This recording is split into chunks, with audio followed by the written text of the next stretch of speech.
Greg Jean basically handed me Blade Runner. And Doug wanted Greg to do it. Doug had worked with Greg, since the Close Encounters days, and looked to Greg to do some of this V'ger work after he was available on Star Trek. And Greg and I got to know Greg on Star Trek, and then Greg hired me to do some work on Firefox, and we were working in Bob Short's garage, making the first Firefox prototype, which Greg had designed. Doug Trumbull was going to do Firefox, and then Ridley Scott came in with Blade Runner, and Doug walked off of Firefox to do Blade Runner. So Greg Jean had been introduced to Clint Eastwood for that, and was actually doing storyboards and design work for Clint Eastwood on that. And so Greg finished up the Firefox prototype and then handed all that work over to Apogee, and Apogee just took it from there. But I did, in fact, work a little bit on the Firefox prototype for Greg. And during that time, Greg was working himself on One from the Heart, and that job was going on forever. And he couldn't get off of that job to start Blade Runner. So he asked me to start it.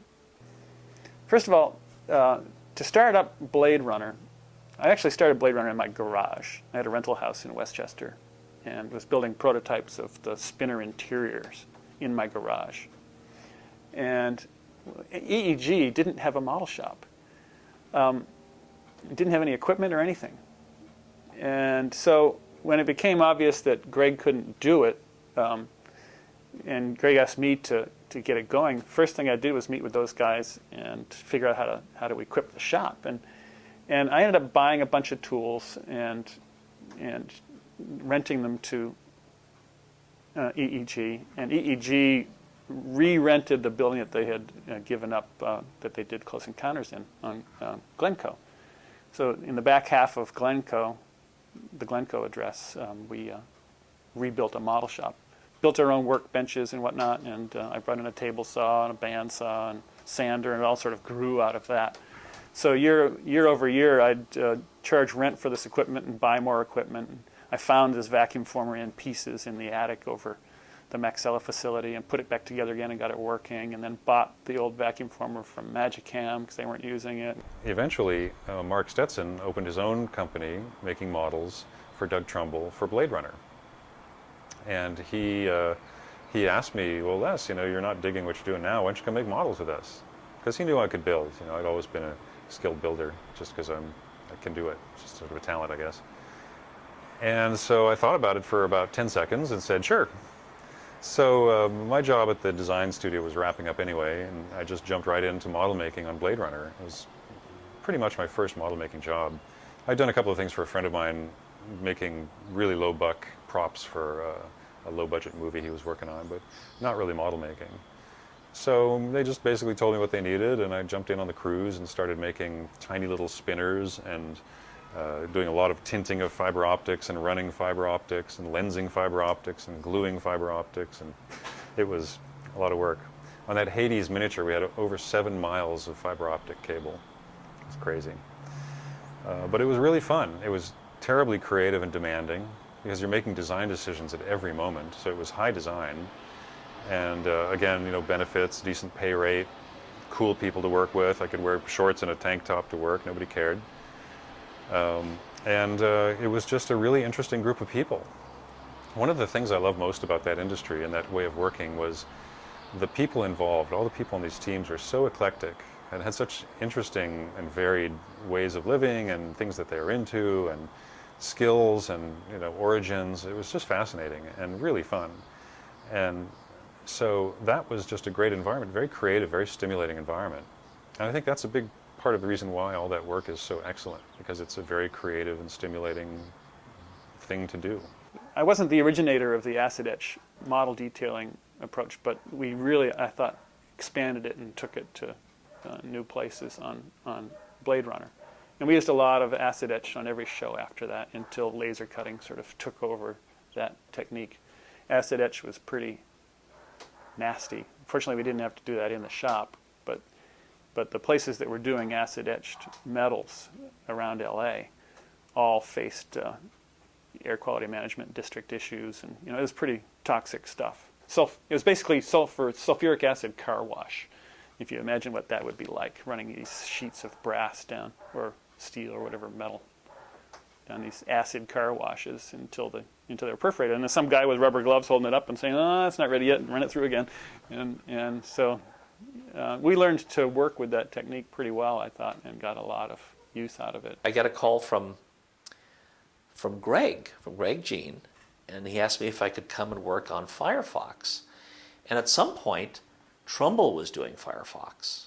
So it actually had started out at EEG, and the building where they had done Close Encounters, and I think they were there on Star Trek, I'm not sure, EEG, but they had rented this sublet half of the back of this building, as another company had the whole building, for the model shop for Blade Runner. And then we were in like the back room for Firefox, a room probably not much bigger than the room we're sitting in. And it was Bill Short and Dave Heilman. And we were sanding parts of the Firefox. I don't remember exactly. I can't remember if it had been molded or whatever, but Greg had helped design it. And so I worked on that for a while. Then Greg said, the Firefox is going somewhere else or something. So then he said, you're going to work for, Mark was like, it's in the same building right next door. He says, go work on Blade Runner. So I worked on Blade Runner for Stetson. And that was before 2010 and Ghostbusters, because that's how I knew Mark. And so I worked on that for a few months, and did some, a lot of odds and ends and what have you on Blade Runner. And I really wanted to stay there, but I had, Grant had asked me to come back if they got another project. I promised I would go back, and they got Firefox. So I told Mark this, and so I really wanted to stay on Blade Runner, but I couldn't. And I met Bill George and Chris Ross and Tom Pock and all the, and obviously Mark. And I don't think Ron was there at that point, Ron Gress. I think I met him later, because the models were just being built at that point. And what they did is they built miniature, buildings from LA, and then just retrofitted all this stuff on top. That was the Ridley Scott look for that movie. And it was like as if people put air conditioning and electronic stuff, on the outside of the buildings later.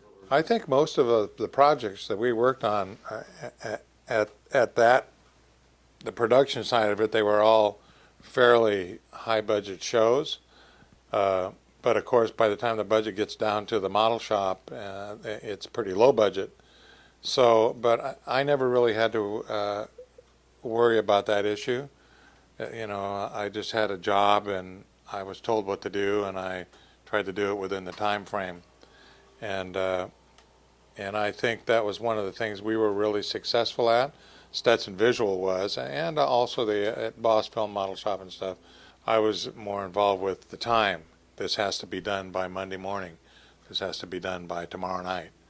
So and we were young and scrappy, so we didn't think twice about working until 3 or 4 o'clock in the morning or all night into the next day. We did that a lot. But everybody, we were really proud of the work we were doing, and it was exciting. Miniature neon is something as its own little art form, and there are several people that do it. The greatest was Larry Albright, and Larry Albright did most of the work for me and Blade Runner, and I met him because Magicam contracted him to do the work on Star Trek.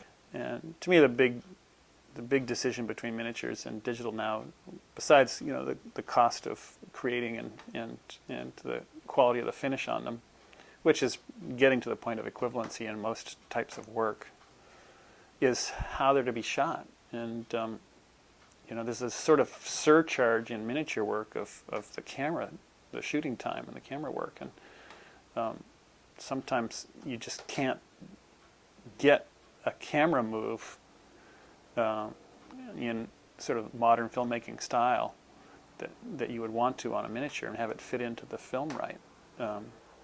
It's sort of the language of visual effects photography is moved closer to the language of production photography, and so it's harder to get these crazy match moves to work on miniatures and keep the director happy. So Blade Runner really sort of gave me a lot of international recognition, and gave me direct work. Bob Abel called me after Blade Runner came out and pitched some of the processes that we developed or extended on Blade Runner for commercial bids that he won, and so I did some jobs for him.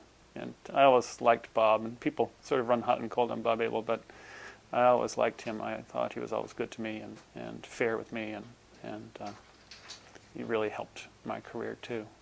It was the first job that I supervised the model shop on. And really, since Blade Runner, I never really was a hands-on model maker. So I was just sort of a model shop leader. And I always tried to do little bits and things around the shop, but usually the real model makers would just push me out of the way and get back to work, you know.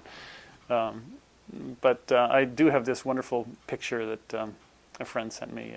Renee Rabash used to work with us as a painter, and he was a protege of Ron's. And she grabbed a picture of me hosing down and aging some parts of the shadow, which is one of the later jobs we did at Stetson Visual, and I always liked that picture. Just that I really did work.